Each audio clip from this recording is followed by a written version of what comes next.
Capacitor,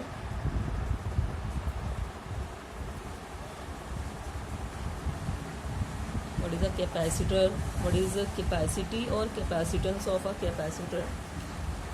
अगर किसी metal surface पर एक पॉजिटिव चार्ज हमें डिपॉजिट करना हो, इन्फिनिटी से पॉजिटिव चार्ज को डिपॉजिट करने के लिए हमें कोई वर्क डन नहीं लगेगा, क्योंकि यहाँ पर कोई इलेक्ट्रिक फील्ड नहीं है।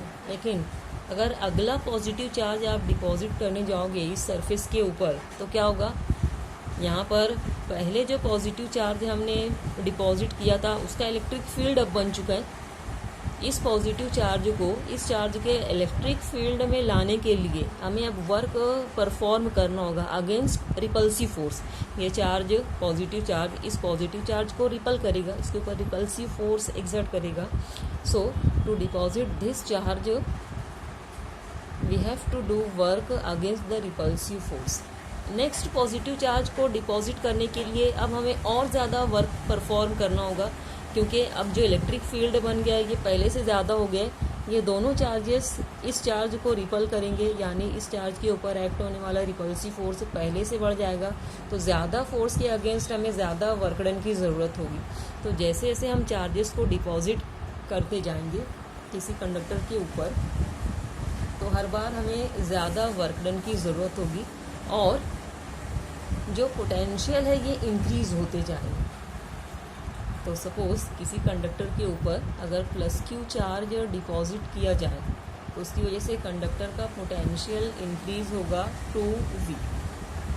पोटेंशियल क्या होता है, work done per unit positive charge. Electric potential की डेफिनेशन हम देख चुके हैं, it is the work done per unit charge to move the charge from infinity to a particular point in the electric field। किसी भी charge को infinity से electric field के एक पर्टिकुलर पॉइंट पर मूव करने के लिए जितना वर्क डन होता है that is called the potential at that point of the electric field. तो जैसे जैसे हम चार्जेस को डिपॉजिट करते जाएंगे वर्क डन बढ़ते जाएगा, यानी फील्ड के उस पॉइंट पर पोटेंशियल की वैल्यू भी बढ़ते जाएगी। सो we can say potential V is directly proportional to the charge, or V upon Q ratio is constant, or we can say Q upon V, this ratio will be constant। Potential is proportional to charge or charge is proportional to potential, or the ratio Q upon V, charge to potential, ये ratio constant होगा।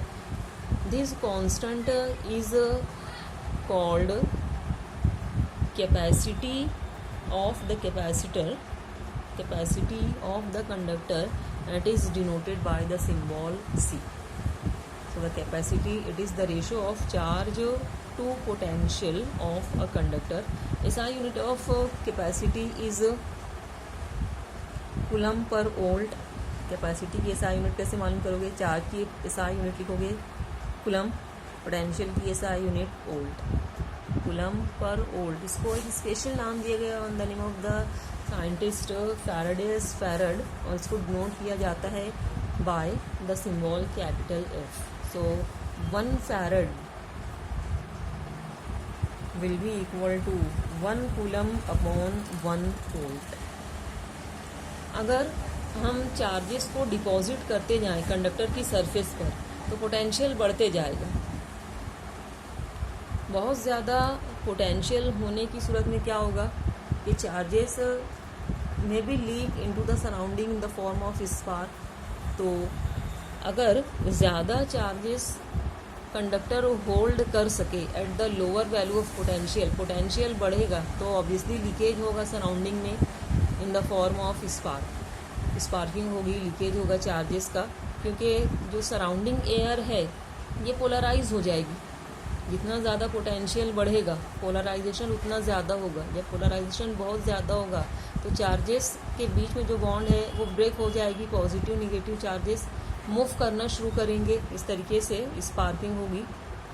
तो ये conductor ज़्यादा charges को store कर सके, ज़्यादा charges को होल्ड कर सके at the lower value of potential. Potential की वैल्यू हमें कम रखनी है ताकि लीकेज ना हो चार्जेस का, पोटेंशियल की वैल्यू कम रखनी है, कम करनी है।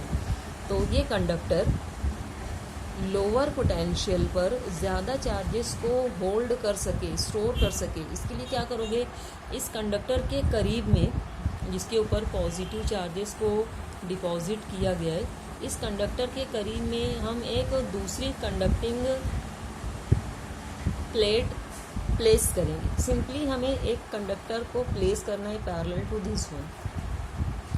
अब ये जो दूसरी कंडक्टिंग प्लेट है, इस कंडक्टर के इलेक्ट्रिक फील्ड में, इसलिए इसका पोलराइजेशन होगा। डाइलेक्ट्रिक स्लैब का पोलराइजेशन हम लोग देख चुके हैं। जब डाइलेक्ट्रिक स्लैब को एक्सटर्नल इलेक्ट्रिक फील्ड में प्लेस किया जाता है तो तमाम चार्जेस अलग हो जाते हैं। डाइलेक्ट्रिक स्लैब की एक सरफेस पर तमाम पॉजिटिव चार्जेस और अपोजिट फेस पर तमाम निगेटिव चार्जेस गैदर हो जाते हैं। तो चूँकि ये कंडक्टर भी इस कंडक्टर के इलेक्ट्रिक फील्ड में है, इसलिए इसका पोलराइजेशन होगा।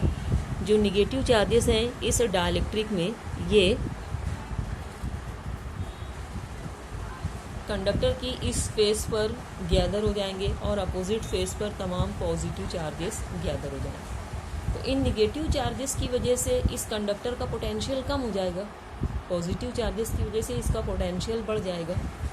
तो निगेटिव चार्जेस ज़्यादा क्लोज हैं, इसलिए नेट पोटेंशियल इस कंडक्टर का कम हो जाएगा। अगर हम दूसरी कंडक्टिंग प्लेट को अर्थ से कनेक्ट कर दें तो ये तमाम पॉजिटिव चार्जेस, चूँकि फ्री चार्जेस हैं, निगेटिव चार्जेस बाउंड चार्जेस हैं लेकिन पॉजिटिव चार्जेस फ्री चार्जेस हैं, इसलिए तमाम पॉजिटिव चार्जेस फ्लो हो जाएंगे इनटू द अर्थ। तो नेट पोटेंशियल कंडक्टर का कम हो जाएगा due to these negative charges. तो सपोज इनिशियली जब कंडक्टर के ऊपर प्लस क्यू चार्ज डिपॉजिट किया गया था, इस कंडक्टिंग प्लेट को हम ए कहेंगे। तो इनिशियली जब पॉजिटिव चार्ज डिपॉजिट किया गया था उस वक्त कंडक्टर की कैपेसिटी थी सी और पोटेंशियल था at the value of the charge plus Q, इसका पोटेंशियल सपोज वी था। तो कैपेसिटी सी की वैल्यू क्या हो जाएगी, इनिशियल कैपेसिटी को हम C1 लिख लेते हैं। तो इनिशियल कैपेसिटी क्या हो जाएगी, charge upon potential Q upon V। तो जब हम दूसरी प्लेट, सपोज ये दूसरा कंडक्टर, इसको हम नाम देंगे conductor B, conducting plate B को जब हम इसके पैरेलल प्लेस करेंगे तो कंडक्टर बी का पोलराइजेशन होगा। नियर फेस पर तमाम निगेटिव चार्जेस गैदर हो जाएंगे, फार फेस पर पॉजिटिव चार्जेस आएंगे। हम कंडक्टर बी को अर्थ से कनेक्ट कर रहे हैं इसलिए तमाम पॉजिटिव चार्जेस फ्लो हो जाएंगे इनटू द अर्थ, सिर्फ नियर फेस पर निगेटिव चार्जेस बढ़ेंगे। तो इन निगेटिव चार्जेस की वजह से कंडक्टिंग प्लेट ए का पोटेंशियल सपोज कम हो जा रहा है by an amount V1। Without this plate B potential कितना था कंडक्टिंग प्लेट ए का V। जब कंडक्टर बी प्लेस किया जाएगा जिसको अर्थ से कनेक्ट किया गया है तो सपोज कंडक्टर ए का पोटेंशियल कम हो रहा है बाय एन अमाउंट V1, तो कैपेसिटी भी ऑब्वियसली चेंज हो जाएगी। Initially without plate B potential कितना था V, प्लेट बी रखने पर पोटेंशियल V1 अमाउंट से कम हो जा रहे, इसलिए नेट पोटेंशियल कितना हो जाएगा V माइनस V1। ये पोटेंशियल की वैल्यू हो जाएगी after placing the conductor B near and parallel to the conductor A. Potential कम हो रहा है बाय एन अमाउंट V1, यानी नेट पोटेंशियल हो जाएगा V माइनस V1। तो कैपेसिटी चेंज हो जाएगी। Suppose capacity is now C2, charge की वैल्यू वही है, प्लस क्यू चार्ज ही है, चार्ज कंडक्टर ए पर चेंज नहीं हो रहा है, पोटेंशियल चेंज हो रहा है, it is becoming V minus V1। So it's new capacity C2 will be charge Q upon V minus V1। दोनों कैपेसिटीज़ को अगर कंपेयर करोगे तो न्यूमरेटर दोनों का सेम है, जिसका डिनोमिनेटर कम होगा वो कैपेसिटी ज़्यादा होगी। कौन सा डिनोमिनेटर कम है, C2 के केस में V minus V1, this is V minus V1। तो इस इक्वेशन में डिनोमिनेटर कम है इसलिए ये कैपेसिटी ज़्यादा होगी, that is C2 will be greater than C1। तो किसी भी कंडक्टर की कैपेसिटी को इंक्रीज़ किया जा सकता है। कैसे इंक्रीज़ किया जा सकता है, by placing another conductor near and parallel to it connected to earth. एक अर्थड कंडक्टर को, अर्थ कनेक्टेड कंडक्टर को किसी भी चार्ज्ड कंडक्टर के करीब में उसके पैरेलल प्लेस करके उसकी कैपेसिटी को इंक्रीज़ किया जा सकता है, उसके पोटेंशियल को डिक्रीज़ किया जा सकता है। अब ये कंडक्टर ए पोटेंशियल की लोअर वैल्यू पर उतना ही चार्ज स्टोर कर सकता है, यानी इसकी चार्जेस को होल्ड करने की, स्टोर करके रखने की कैपेसिटी पहले से बढ़ जाए। तो ऐसा जो अरेंजमेंट होता है जिसमें दो पैरेलल प्लेट्स होती हैं, जिसमें से एक प्लेट के ऊपर चार्जेस को डिपॉजिट किया जाता है, दूसरी प्लेट को इस प्लेट के करीब में प्लेस किया जाता है by connecting it to earth. ऐसा अरेंजमेंट दो प्लेट्स का जिसमें एक अर्थ कनेक्टेड है और एक के ऊपर चार्जेस को डिपॉजिट किया गया है, इट इज़ कॉल्ड कैपेसिटर और इट इज़ कॉल्ड कंडेंसर। बहुत सारी टाइप्स होती हैं कैपेसिटर की। ये अरेंजमेंट पैरेलल प्लेट कैपेसिटर कहलाते हैं। It is called parallel plate capacitor. ये कंडक्टर के शेप पर डिवीजन किया गया है। यहाँ पर कंडक्टर का शेप कैसे है, प्लेट के फॉर्म में एक रेक्टेंगुलर प्लेट है, रेक्टेंगुलर प्लेट है ये। अगर इसको वर्टिकली इसको प्लेस करोगे तो एक लाइन से इसको डिनोट करोगे, तो ये एक्चुअली रेक्टेंगुलर प्लेट है। इसको प्लेस करोगे तो सिंपली एक लाइन से बताओगे। तो दो प्लेट्स को एक दूसरे के पैरेलल प्लेस किया गया है। एक प्लेट के ऊपर चार्जेस को डिपॉजिट किया गया है, दूसरी प्लेट को अर्थ से कनेक्ट करके उसके करीब में रखा गया है। इस तरीके से पहली जो प्लेट है उसकी कैपेसिटी बढ़ जा रही है। अब ये लोअर पोटेंशियल पर उतने ही चार्जेस को स्टोर कर सकता है। This arrangement is called parallel plate capacitor. तो यहाँ पर कंडक्टर का शेप कैसा है, रेक्टेंगुलर प्लेट के फॉर्म में। अगर कंडक्टर स्फीयर के फॉर्म में हो तो कैपेसिटर स्फेरिकल कैपेसिटर कहलाता है, और अगर कंडक्टर्स सिलेंडर के फॉर्म में हो तो जो कैपेसिटर होता है that is called cylindrical capacitors. Now let us see the combination of capacitors.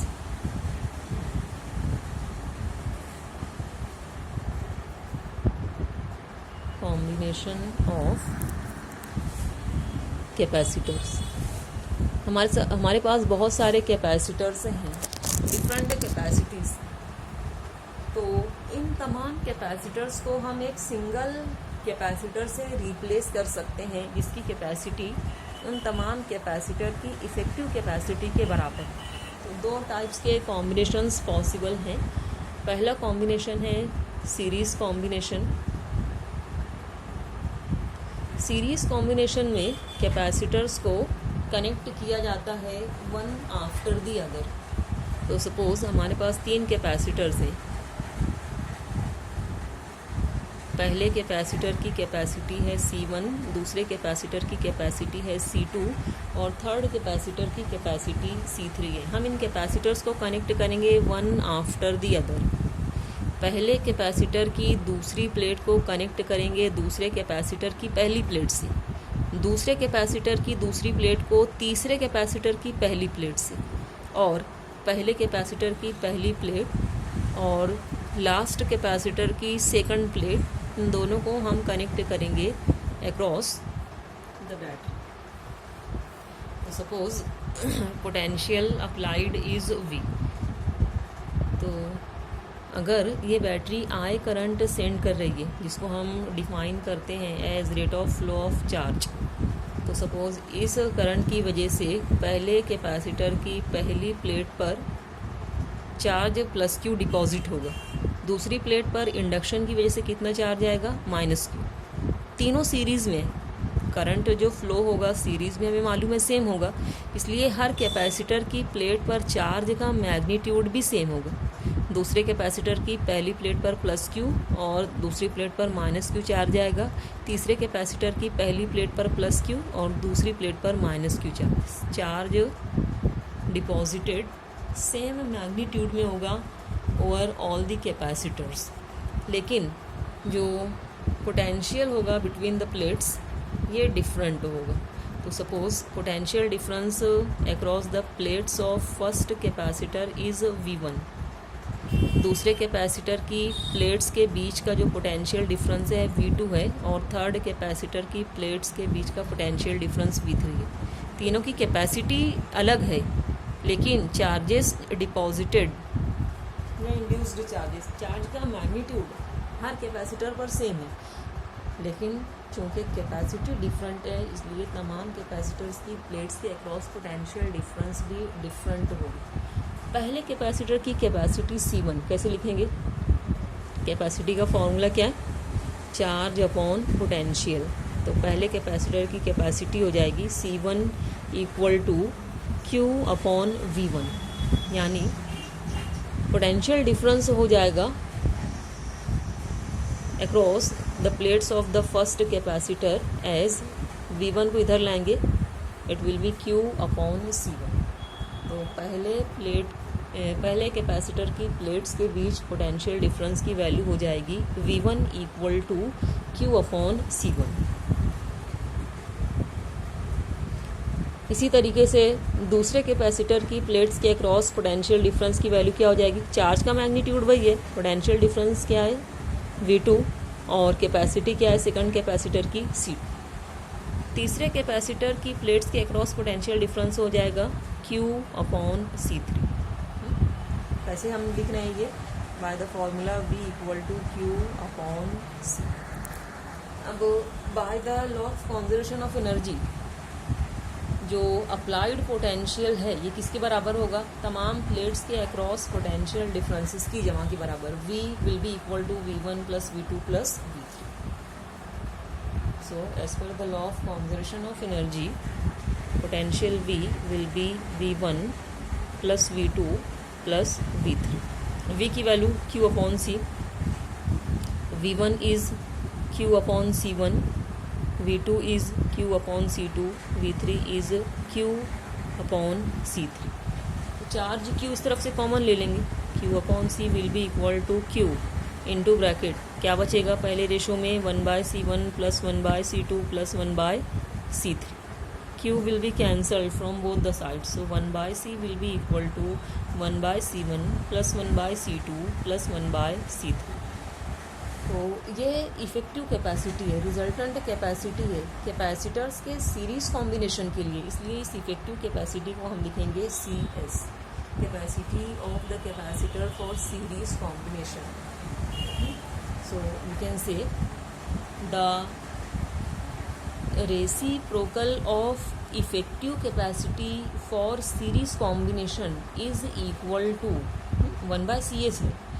Reciprocal of effective capacity for series combination is equal to the sum of reciprocals of individual capacities। तमाम capacitors की individual capacity के reciprocals की जमा इसके बराबर है series combination की effective capacity के रेसिप्रोकल के बराबर। तो इन जनरल अगर हमारे पास n नंबर ऑफ कैपेसिटर्स होंगे जिनकी capacity C1, C2, C3, C4 और लास्ट कैपेसिटर nth कैपेसिटर की कैपेसिटी Cn है, तो सीरीज कॉम्बिनेशन के लिए इफेक्टिव कैपेसिटी का रेसिप्रोकल कितना हो जाएगा? 1/CS, it will be equal to 1/C1 plus 1/C2 plus 1/C3 plus dash dash plus 1/C। तो सीरीज कॉम्बिनेशन में जब हम कैपेसिटर्स को कनेक्ट करते हैं तो इफेक्टिव कैपेसिटी इंडिविजुअल कैपेसिटर्स की कैपेसिटी से कम हो जाती है। अगर हम दो कैपेसिटर्स कंसिडर करें, एक कैपेसिटर की कैपेसिटी सपोज 2 माइक्रोफैरड है और सेकंड कैपेसिटर की कैपेसिटी है सपोज 3 माइक्रोफैरड, तो इफ़ेक्टिव कैपेसिटी अगर दोनों को सीरीज़ में हम कनेक्ट करेंगे तो इफ़ेक्टिव कैपेसिटी का रेसिप्रोकल 1/CS कितना होगा? 1/C1 plus 1/C2।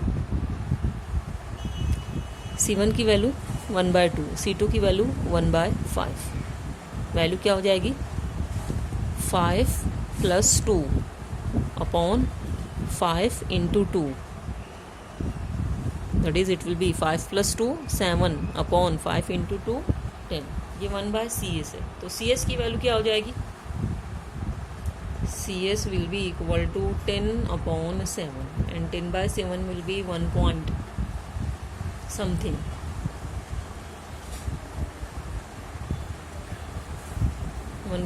तकरीबन 1.4 के बराबर होगी। तो इंडिविजुअल कैपेसिटर्स की कैपेसिटीज़ क्या थी? पहले की कैपेसिटी को हमने 2 माइक्रोफैरड कंसिडर किया था और सेकंड की कैपेसिटी को हमने कंसिडर किया था 5 माइक्रोफैरड। इफ़ेक्टिव कैपेसिटी हमें मिल गई है 1/4। तो दोनों कैपेसिटर्स में से वो कैपेसिटर जिसकी कैपेसिटी कम है कौन सा है? पहला कैपेसिटर 2 माइक्रोफैरड है, तो इफ़ेक्टिव कैपेसिटी इस कैपेसिटर की कैपेसिटी से भी कम मिल रही है। तो अगर बहुत सारे कैपेसिटर्स हमारे पास हैं और जो कैपेसिटर सबसे कम कैपेसिटी का है, अगर उससे भी कम कैपेसिटी की ज़रूरत है हमें और उतनी कैपेसिटी का कैपेसिटर अवेलेबल नहीं है, तो क्या करोगे? उन तमाम कैपेसिटर को सीरीज़ में कनेक्ट कर दो, तो जो इफ़ेक्टिव कैपेसिटी है वो कम हो जाएगी। Now the second combination is parallel combination. Parallel combination कैसे बनेगा कैपेसिटर्स का? तमाम कैपेसिटर्स को कनेक्ट करोगे अक्रॉस ईच अदर। इसके लिए सपोज हमारे पास 3 कैपेसिटर्स हैं। पहले कैपेसिटर की कैपेसिटी है C1, दूसरा कैपेसिटर की कैपेसिटी है C2 और तीसरे कैपेसिटर की कैपेसिटी है C3। हम क्या करेंगे? तीनों कैपेसिटर्स की जो पहली प्लेट्स हैं इन्हें कॉमनली कनेक्ट करेंगे to the positive of the cell.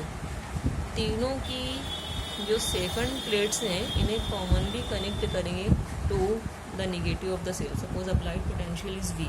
तो तीनों ही कैपेसिटर्स 2 सेम कॉमन पॉइंट्स के बीच में कनेक्टेड है, A और B के बीच में।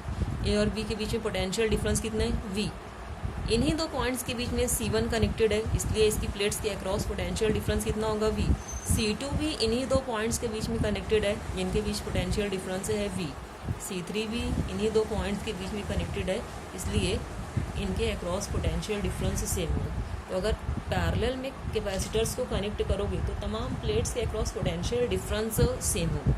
अब ये सेल जो करंट सेंड करेगा which is rate of flow of charge, तो इस पॉइंट पर आकर करंट डिवाइड होगा। इसको 3 ब्रांचेज मिल रही है, यानी चार्ज भी डिवाइड हो जाएगा। तो सपोज I1 करंट फ्लो होगा इस ब्रांच से, जिसकी वजह से प्लस Q1 चार्ज डिपॉजिट होगा पहले कैपेसिटर की पहली प्लेट पर, और इंडक्शन की वजह से दूसरी प्लेट पर कितना चार्ज आएगा? -Q1। दूसरी ब्रांच से I2 करंट अगर फ्लो हो रहा है तो सेकंड कैपेसिटर की पहली प्लेट पर कितना चार्ज डिपॉजिट होगा? Q2।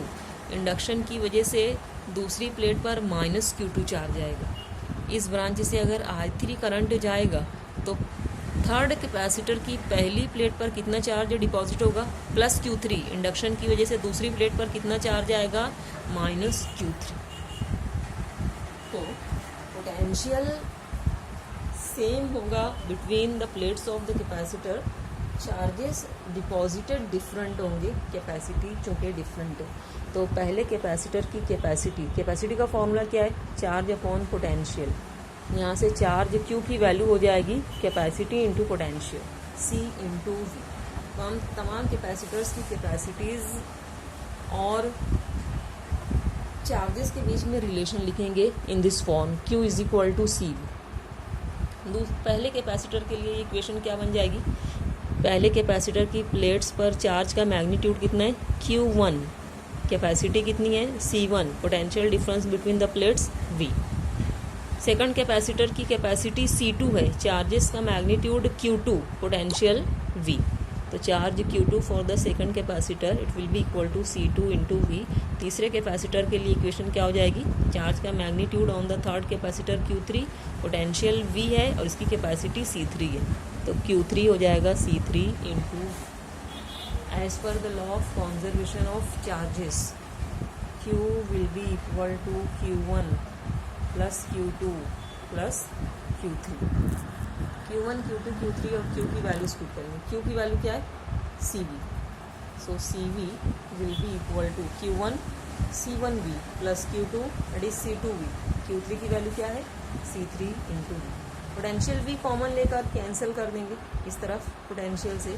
So capacity C will be equal to C1 plus C2 plus C3। It is the effective capacity for parallel combination. इसलिए इस इफ़ेक्टिव कैपेसिटी को क्या लिखेंगे, C। तो अगर कैपेसिटर्स को पैरेलल में कनेक्ट किया जाएगा तो इफ़ेक्टिव कैपेसिटी की इक्वेशन क्या मिलेगी, CP it will be equal to C1 plus C2 plus C3। यानी बहुत सारे कैपेसिटर्स को पैरेलल कॉम्बिनेशन में कनेक्ट किया जाए तो इफ़ेक्टिव कैपेसिटी तमाम इंडिविजुअल कैपेसिटर्स की कैपेसिटीज़ की जमा के बराबर होगी, यानी इफ़ेक्टिव कैपेसिटी पहले से बढ़ जाएगी। फिर से हम वही दो कैपेसिटर्स कंसिडर करेंगे।